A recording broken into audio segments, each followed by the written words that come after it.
The year is 112 AD. In the Colosseum, Rome's greatest architectural marvel, 50,000 spectators have gathered for the morning executions. The crowd isn't here for gladiatorial combat. That comes later in the afternoon. This is something different. Something that happens every day at noon when the sun reaches its peak, and the sand of the arena floor gleams white with heat. A woman is led from the underground tunnels, naked, except for the chains binding her wrists and ankles. Her name is Lydia, a Christian from Antioch, arrested 3 months ago for refusing to sacrifice to the emperor's genius. She's not alone. Behind her, 12 more prisoners stumble into the blinding sunlight. Men and women, some elderly, one barely 16 years old. The crowd roars, not with bloodlust yet, but with anticipation. They know what's coming because they've seen it before. This is damnatio ad bestias, condemnation to the beasts, and it's about to demonstrate exactly how far Rome's spectacles of humiliation could go. If you think you know the depths of Roman cruelty, you're about to discover you knew nothing. Here we explore the mechanisms of power hidden in plain sight, the rituals of degradation that built an empire on the systematic destruction of human dignity. Every view, every like, every subscription helps us expose the truth about civilizations we were taught to admire. Now let's return to that arena floor, because what happens next reveals something fundamental about Roman culture that historians often sanitize or ignore.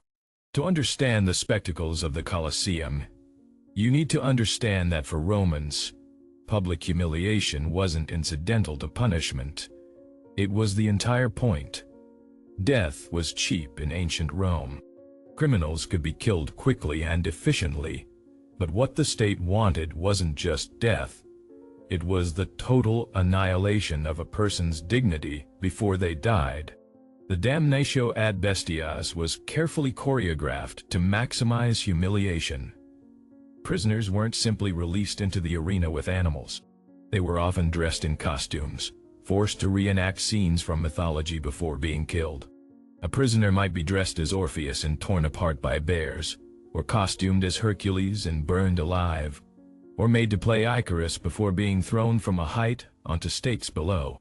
The cruelty wasn't random, it was theatrical, transforming execution into a perverse form of entertainment that mocked both the victim and their beliefs. Lydia is dressed in a tunic painted to look like animal skin, forced to crawl on hands and knees while handlers with whips drive her around the arena perimeter.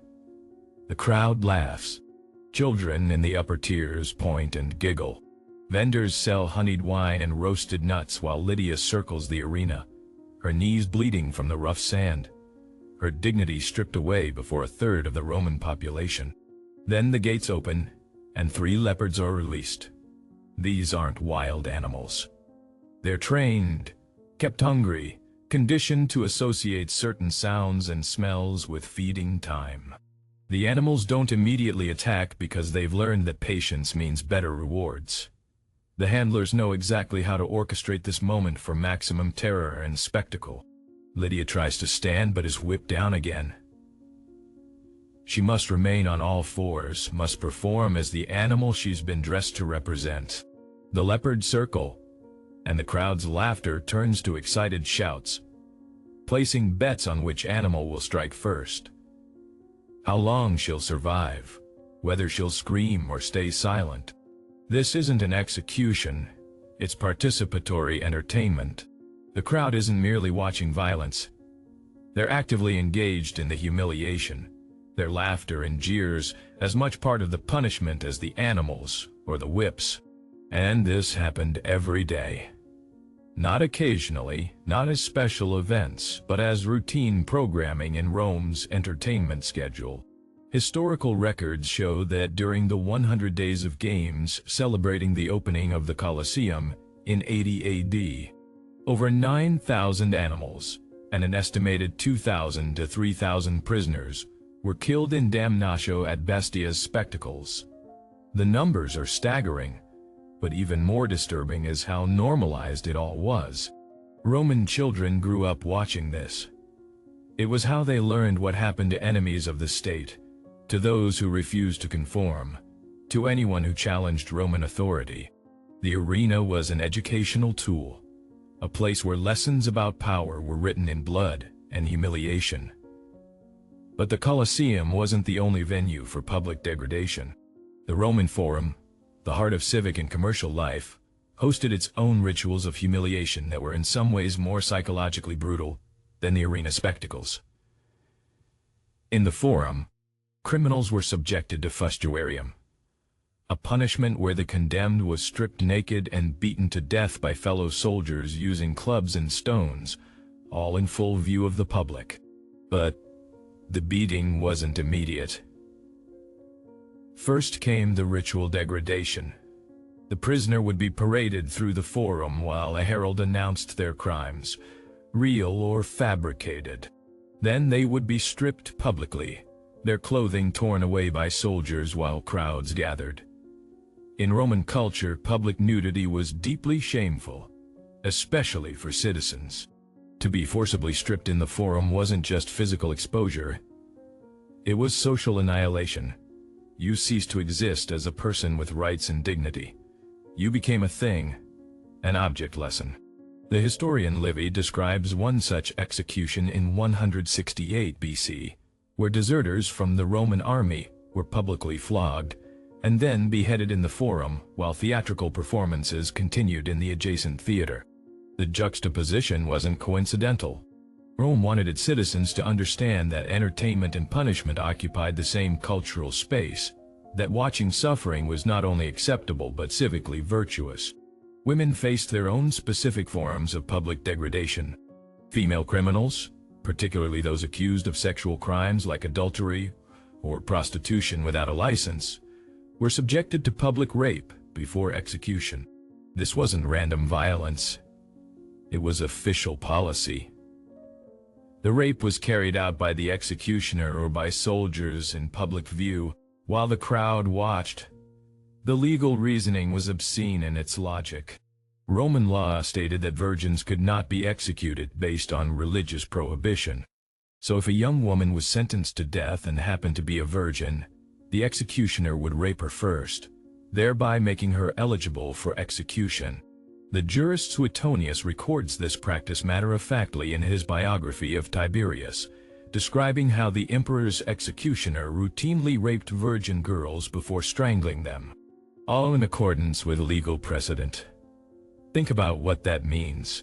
The state created a system where rape became a prerequisite for execution, formalized it into law, and performed it publicly as part of the punishment ritual. This wasn't the act of a few sadistic individuals. It was institutionalized policy backed by legal authority and religious justification. The crowd watching these public rapes wasn't there by accident. They were summoned. Public executions were announced days in advance with posted notices throughout the city. Attendance wasn't mandatory, but it was encouraged. Failing to attend important executions could be seen as lack of civic engagement, suspicious in a society that valued public loyalty to the state above all else. So families came. Men brought their sons to teach them about justice and power. Vendors set up stalls. It was a social event, an afternoon's entertainment that happened to include systematic dehumanization and murder. The degradation extended beyond the moment of death. Crucifixion, Rome's preferred method of execution for slaves and non-citizens, was designed to maximize prolonged humiliation. Victims weren't crucified in isolated locations. They were displayed along major roads, at busy intersections, anywhere maximum visibility could be achieved. The Via Appia, Rome's most important highway, was famously lined with 6,000 crucified slaves after the defeat of Spartacus's rebellion in 71 BC. The bodies were left to hang for weeks, slowly decomposing in public view. Birds would eat the flesh. The smell would permeate the area. and travelers would pass by daily, seeing the rotting corpses as a reminder of what happened to those who challenged Roman authority. But even crucifixion could be made more humiliating. Standard practice was to crucify victims naked, exposing their genitals to public view. For men, this was shameful enough.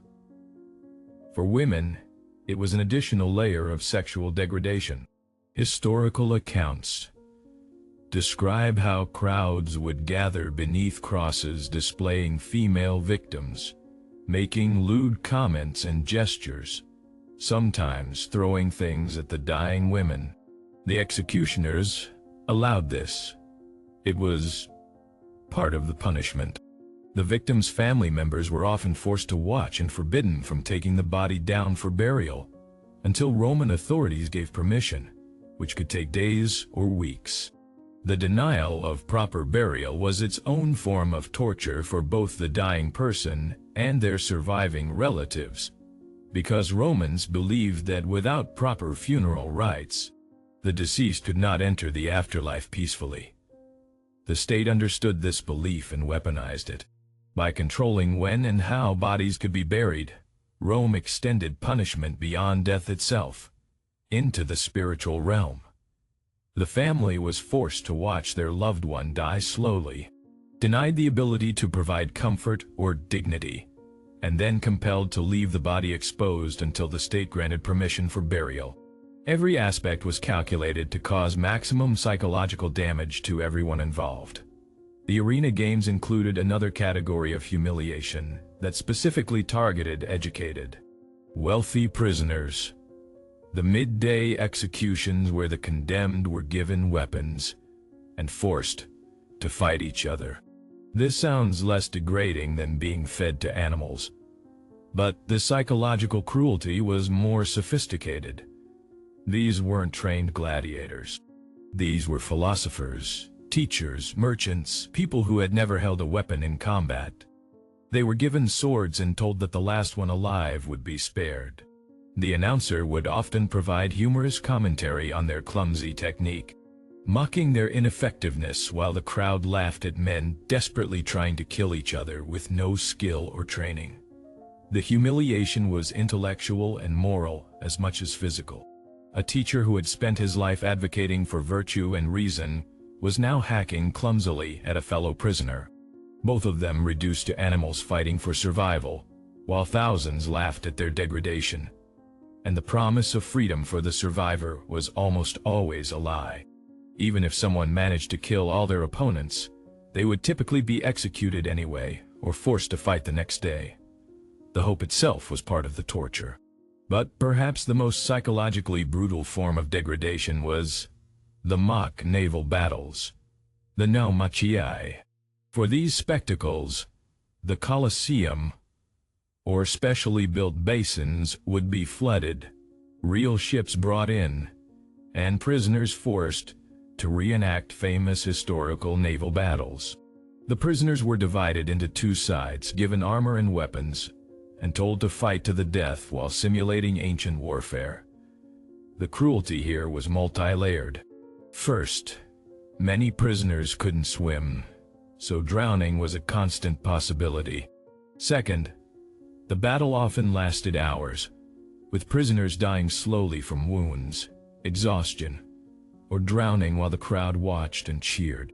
Third, and most disturbing, some prisoners on each side would be Roman military veterans who had actually fought in the battles being reenacted.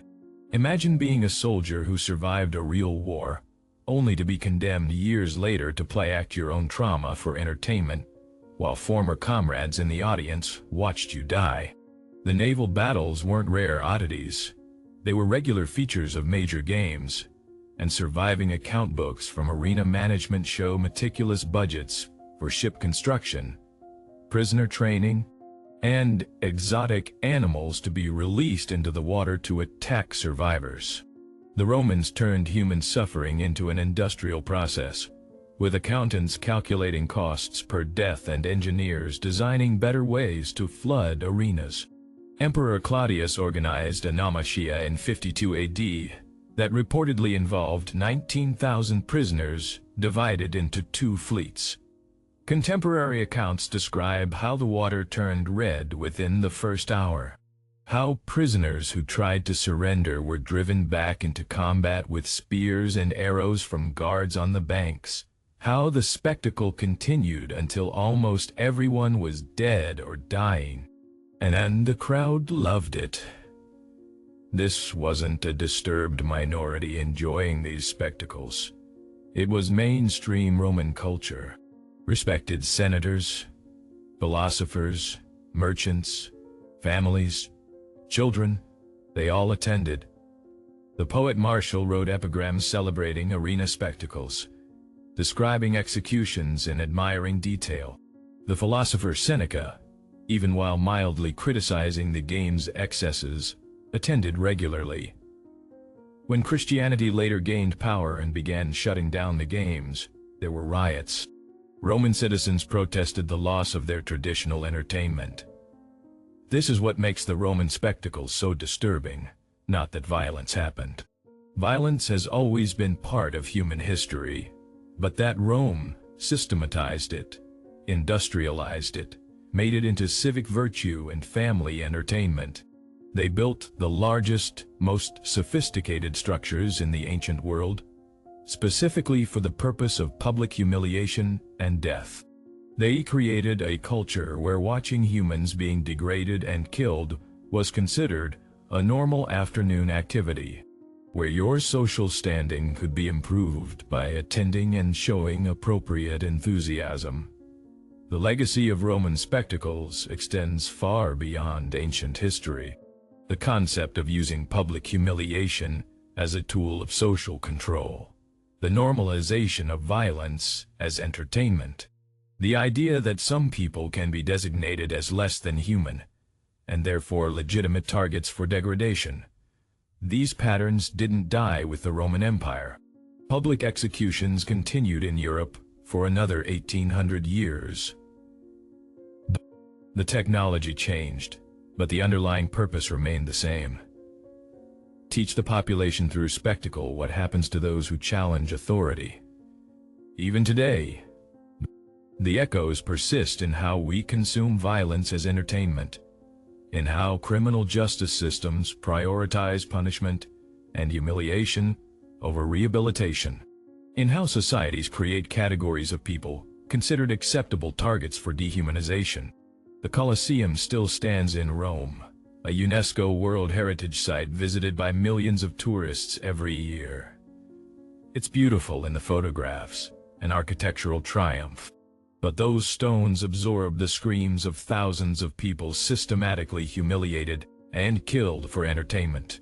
The beauty and the horror are inseparable, and we can't afford to forget what happened there. If this history makes you uncomfortable, that discomfort is valuable. It's the feeling that prevents us from believing that sophisticated civilizations are inherently moral, that architectural achievements equal ethical progress, or that institutional respectability guarantees human decency. Leave a comment with your thoughts on how ancient spectacles of violence shaped modern attitudes toward punishment and entertainment. And subscribe to continue exploring the dark truths that complicate our understanding of history, because the only way to avoid repeating the past is to face it honestly, no matter how disturbing the truth might be.